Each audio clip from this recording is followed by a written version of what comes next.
आता बघा हे पाला कसा होता आणि आता कसा दिसतोय। तर नमस्कार मित्रांनो, कसे आहेत सगळे, बरे आहेत ना? आणि परत एकदा स्वागत आहे आपल्या अशाच नवीन व्हिडिओमध्ये। तुम्ही तर बघत असताच की आपण जुगाडाचे व्हिडिओ बनवत असतो, त्यासोबत कॉमेडीचे व्हिडिओ असतात। आणि आज नवीन असा व्हिडिओ घेऊन आलेला आहे, असा नवीन असा वेगळा विषय आहे। तर तुम्हाला पण मुतखड्याचा त्रास आहे का? जसा मला मुतखड्याचा त्रास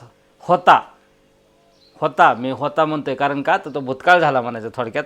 कारण असाच मी उपाय करून माझा जो मुतखड्याचा जो जुना विषय होता तो म्हणजे निकालातच काढलेला आहे। केस कशी निकालात निघते तसा माझा मुतखड्याचा विषय मी निकालात काढलेला आहे बघा। तर आता मला मुतखड्याचा कसलाही त्रास नाही। गेल्या 2-3 वर्षापूर्वी मला मुतखड्याचा असा भरपूर असा त्रास होता की काही सांगता सोय नाही, इतका मला त्रास होता। आणि मी घरगुती आणि उपाय करून तो मुतखड्याचा त्रास मी कसा नाहीसा केला आहे त्याच मी तुम्हाला माझ्या व्हिडिओच्या माध्यमातून आज सांगणार आहे।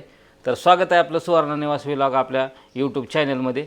तर ते औषध काय आहे आणि कसं काय आणि त्याचा उपयोग काय करायचा आहे ते मी तुम्हाला संपूर्ण व्हिडिओमध्ये माहिती सांगणार आहे। आणि व्हिडिओ सगळ्यांनी शेवटपर्यंत बघा, कारण हा सर्वांचाच जिव्हाळ्याचा विषय आहे। कारण मुतखडा बऱ्याच जणांना जवळ 70-80% लोकांना मुतखडा होतो। आणि तो कशाने होतो तुम्हाला तर माहिती आहे, नसेल माहिती तर मी सांगतो की मुतखडा हा पाण्यापासून होतो। कशापासून होतो? पाण्यापासून होतो। तुम्हाला वाटत असेल खडा म्हणजे एखाद्या तांदळातला खडा गेला का काय पोटात, किंवा ज्वारीतला गव्हातला खडा गेला काय आपल्या पोटात, तर असं कधीच होत नसतं। तर आपण जे पाणी पित असतो आणि त्या पाण्यामध्ये आता फिल्टरचं पाणी निघले बरोबर आहे, पण फिल्टरच्या पाण्यामध्ये बी काही सगळे क्षार जात नाहीत। फिल्टर केलं तरी बरेचसे क्षार फिल्टरमध्ये असतातच। तर असं जे क्षार असतात ती ज्यावेळेस आपण पाणी पितो त्या टायमिंगला क्षार आपल्या पोटामध्ये जमा होतात आणि ते पाणी फिल्टर करण्याचं काम आपल्या पोटातसुद्धा सुरूच असतं। असं बाहेर तर फिल्टर चालूच असतं, तसं पोटात पण पाणी फिल्टर करण्याचं काम चालू असतं। तर ते काम कोण करत असतं? आपल्या शरीराला प्रत्येक जे अवयव आहेत त्या अवयवाला प्रत्येक अवयवाला एक काम दिलेलं असतं वाटून। मेंदूचं काम करत असतो, जिभीचं काम करत असते, पायाचं काम करत असतात, डोळ्याचं काम करत असतात। ही जी आपली जीभ आहे तुम्हाला तर माहिती आहे, मी बोलतोय म्हणजे जीभ तिचं काम करते। माझा मेंदू जी कमांडमध्ये आहे ती कमांड मेंदू करते। म्हणजे प्रत्येक अवयवाला प्रत्येकाचं वेगळं काम दिलेलं असतं आणि ते योग्य रीतीने पार पाडत असतं। आणि कुठल्याही गोष्टीचं तुम्हाला तर माहिती आहे, अति झालं, अति तिथं माती असतं बघा, अति तिथं माती असतं म्हणून हे होऊन जातं। तसं प्रत्येक अवयवाला काम दिलंय पण त्याला अति झालं की त्याला ते सहन होत नाही आणि मग अशी काहीतरी दुखणी आपल्या शरीरामध्ये वाढली जातात। तर पाणी पिल्याच्या नंतर जे पाणी आपलं तुम्हाला म्हणलं ना फिल्टर करायचं काम चालू असतं, तर ते कोण करत असतं? किडन्या करत असतात। रक्तशुद्धीकरण किडन्याच करतात, पाणी शुद्धीकरण किडन्याच करतात। आणि त्या किडनीवर खडं कुठं तयार होतात? आपल्या पोटामध्ये किडनीपाशी तयार होतात। आणि ते खडं तयार झालं की मग ते किडनीला अति तिथं माती, त्या किडनीला ओव्हरलोड झाला मग तिचं काम करता येत नाही त्या खड्याच्या दबावामुळं, आणि त्यावेळेस मग आपला मुतखडा दुखायला सुरुवात होते। आणि ज्यावेळेस मुतखडा पोटापाशी किडनीपाशी असेल आणि तो सरकायला ज्यावेळेस आपल्या मूत्राशयाकडे सरकायला सुरू करेल त्या टायमिंगला तो खडा आपल्याला त्रास देत असतो। आणि मग आपण डॉक्टरकडे जातो, इंजेक्शन घेतो, गोळ्या औषधं घेतो, सलाईन लावतो, बरं जे नाही ते उपाय करतो आपण।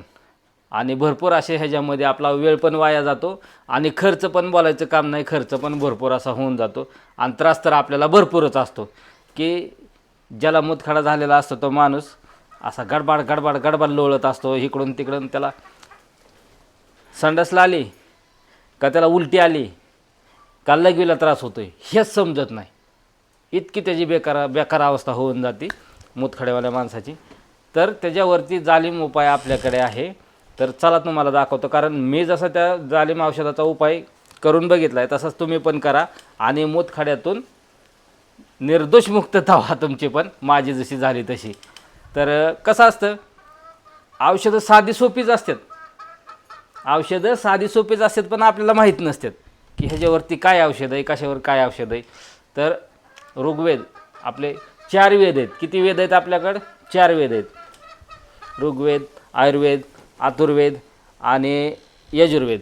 तर आयुर्वेद ह्याच्या आयुर्वेदामध्ये काय येतं की आपले डॉक्टर म्हणजेच झाडपाल्याची औषधं येतात. तर ते झाडपाल्याची औषधं आपल्याला माहीत नसतात, त्याच्यामुळे हे सगळा आपल्याला भोगावं लागतं. आणि हे कुणीतरी आपल्याला सांगितलेलं असतं. आता मला पण आजोबांनी पंजोबांनी सांगितलेलं आहे म्हणून मला झाड औषधं थोडीशी माहिती आहेत. त्याच्याचपैकी म्हणलं आपल्याला जसा फायदा झाला मुतखड्या औषधाचा, तसाच म्हणलं आपल्या मायबाप फॅमिलीला पण त्याचाच उपयोग व्हावा म्हणून ते काय औषध आहेत मी तुम्हाला सांगतो. बऱ्याच जणांना माहीत नसतं, तर ते औषध आपल्या आसपास पण आढळतं, आपल्या घरासमोर पण आढळतं. म्हणजे सिटीमध्ये आता फरशा वगैरे असतात त्याच्यामुळे काही सहसा औषध सिटीमध्ये बी बऱ्याच ठिकाणी ते औषध आहे. आणि आपण खेडेगावात असल्यामुळं आपल्या खेडेगावात तर ते अंगणात पण उगवलेलं असतं, रानात पण असतं. तर ते औषध काय आहे ते कोणाला माहीत नसतं. तर चला मी औषध काय आहे ते दाखवतो आणि त्याचा उपयोग काय करायचा आहे आणि कसा करायचा आहे तर ते तुम्हाला सांगतो मी संपूर्ण. तर चला आपण ते औषध आपल्या अंगणात गावते का बघू, का थोडंसं रानात गावातलं तर रानातून घेऊन येऊ आणि त्याचं काय करायचं ते बघू आपण. चला. तर आपल्याला कुटकुटी सापडली. तुम्हाला तर म्हणलंच होतं की कुटकुटी कुठं पण उगवलेली असती. तर आपल्या दारातच आहे बघा, हे आपलं घर आहे. हे घर म्हणजे आपल्या चुलतीचं घर आहे. आणि आता पावसामुळं चूल बंद आहे, तर या चुलीपाशीच का उगवलेलं आहे कुटकुटी. तर ती घेऊ आपण उपटून.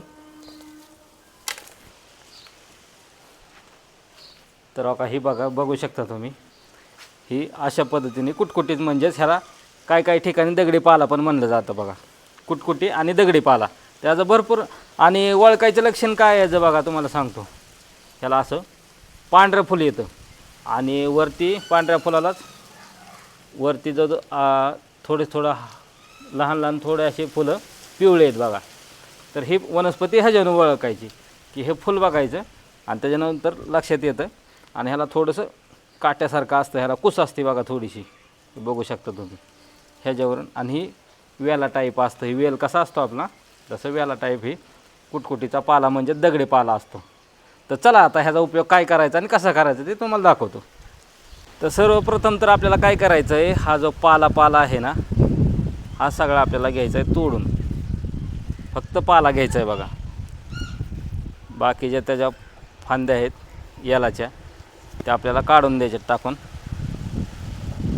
बघू शकता तुम्ही ह्याच्या पूर्णपणे फक्त पाला घ्यायचा आपल्याला. ही अशा पद्धतीने आपण वेस्टेज वस्तू टाकून दिली आणि हा आपण फक्त पाला घ्यायचा आहे. तर चला आता पाल्याचं काय करायचं ते पुढे दाखवू आपण. आता सर्वप्रथम तर आपल्याला पाला काय करून घ्यायचा आहे, धुवून घ्यायचा आहे. कारण ह्याच्यावरती मळ असतो किंवा घाण असते. आणि कधी कधी औषध पण फवारलेलं असतं बघा रानामध्ये जर असेल तर. आता हे घरचा होता त्याच्यामुळे काय अडचण नाही, पण रानामध्ये जर सापडला तर त्याच्या औषध फवारणी शेतकऱ्यांनी केलेली असती किंवा घाणगुण असती किंवा इतर प्राण्यांची विष्ठा वगैरे काही पण असू शकतं त्याच्यावरती. म्हणून हे पाला पहिल्यांदा तर आपल्याला घ्यायचा आहे धुवून मस्तपैकी असा.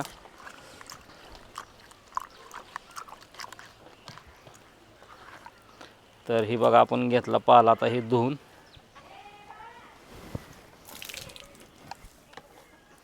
चला आता त्याच्यानंतर आपल्याला काय करायचं तुम्हाला दाखवतो. तर आता आपण काय घेतलं आहे, हा दगडी पाला तर तुम्ही तर मगाशी बघितलायच. त्याच्यानंतर आपण रस काढण्यासाठी ही वाटी घेतली आणि रस गाळून घेण्यासाठी आपण ही गाळणी म्हणजे चाळण घेतली. आणि हे आपल्याला आता हा दगडी पाला ह्या कुटणीमध्ये, ह्याला काय म्हणतात खलबत्ता म्हणतात, ह्या खलबत्त्यामध्ये कुटून घ्यायची. आता ज्याच्याकडे खलबत्ता सगळ्याच्याच घरी असतो, पण जर नसेल तर आपला मिक्सरमध्ये पण आपण हा पाला लावू शकतो. तर आपल्याला काय करायचं आहे, हा पाला बिगर पाण्याचा, पाणी नाही टाकायचं, हा कुटणीमध्ये तुम्ही बघू शकता. परत एकदा आपण पाणीचा थेंबसुद्धा घेतलेला नाही याच्यामध्ये, हे बघू शकता. हे नुसता पाला आहे आणि हा पाला आपण घ्यायचा आहे आता कुटून. करूया आपण हा पाला, हे बघू शकता तुम्ही केले कुटायला सुरुवात आपण ह्याच्यामध्ये. तर हा कुटणीमध्ये आपल्याला घ्यायचा आहे आता कुटून. आणि असा कुटायचा ह्या पाल्याला की ह्याला रस निघला पाहिजे. बघू शकता तुम्ही. आता बघा हे पाला कसा होता आणि आता कसा दिसतोय. तर आता हे आपण केलाय कुटाय पाला चालू.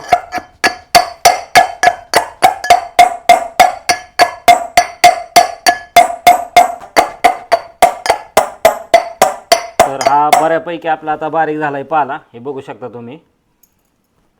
बऱ्यापैकी असा बारीक झाला आहे. तर आपल्याला काय करायचं, हा पाला आता हाताने घेऊन आपण फडक्याने पण गाळू शकता. नवीन कोरं फडकं पाहिजेत, बागायतदार पाहिजेत, किंवा धोतर असेल घरात तर धोतर पण चालतं आहे. तर आता आपल्यापाशी गाळणी आहे म्हणून आपण गाळणीने गाळून घेणार आहोत हे.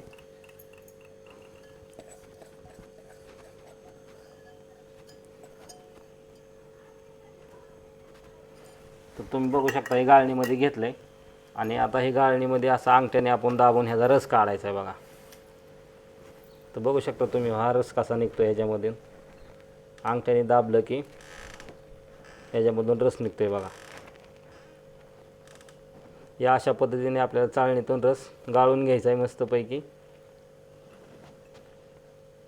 आणि आपल्याला रस किती घ्यायचा आहे माहिती आहे का, हा वाटीभर रस घ्यायचा नाही, किंवा अर्धी वाटी घ्यायचा नाही, किंवा पाऊण वाटी पण घ्यायचा नाही. तर तुम्हाला सांगतो रसाची मात्रा आपल्याला किती घ्यायची ती.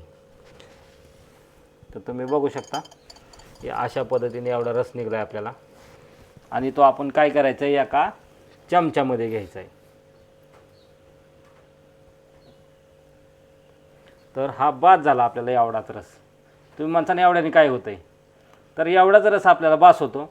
तर एवढा रस आपल्याला कधी घ्यायचा आहे, कधी घ्यायचा आपल्याला, तर सकाळी दिवस उगवायच्या आत. म्हणजे आता नुकताच दिवस आता उगवणार आहे बघा, नुकताच दिवस उगवायला लागला आहे, थोडंसं सूर्याची किरणं पडायला लागल्यात अशी पृथ्वीवरती.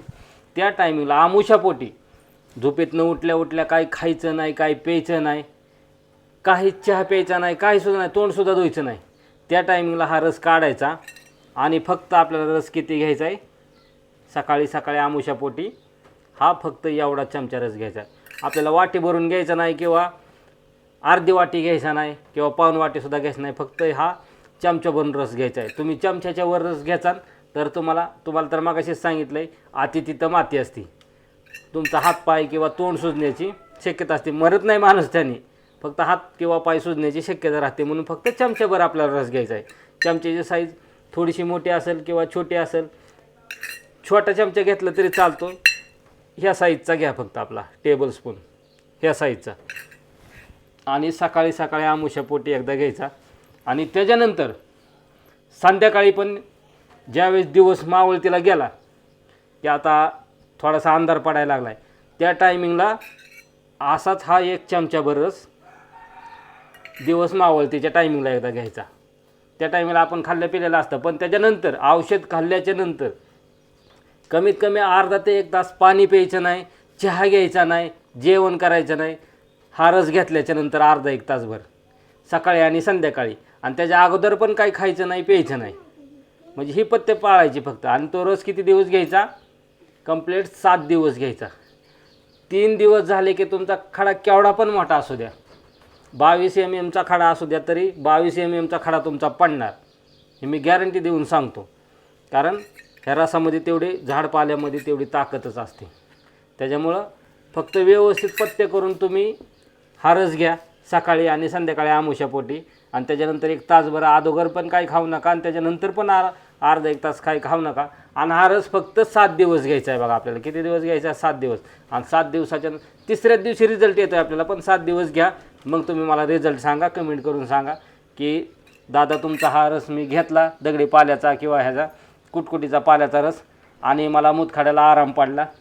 आणि मित्रांनो, हे सांगण्यामागचा उद्देश काय आहे, श्रीमंत लोक आहेत ते दवाखान्यात जाऊ शकतात, पण बरेच असे लोक आहेत की गरीब आहेत, त्यांना एक टाईमचं खायचंसुद्धा किंवा काय म्हणतात ना, दवाखान्याला एक टायमिंगसुद्धा दवाखान्यात जाऊ शकत नाहीत.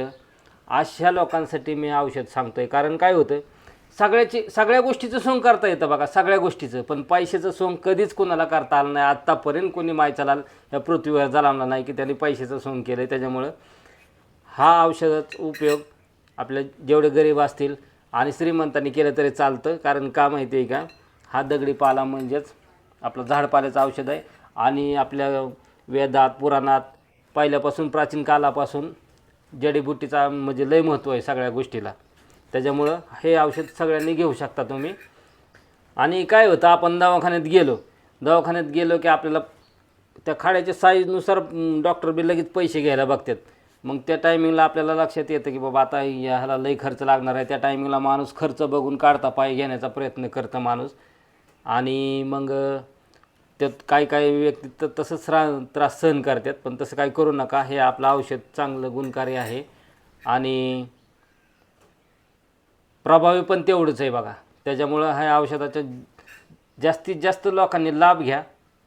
स्वतःच घरी तयार करायचं, आपल्याला कोणाकडे जायचं नाही. आणि तुम्ही तर पद्धत बघितली हे कसं औषध बनवायचं आहे ती.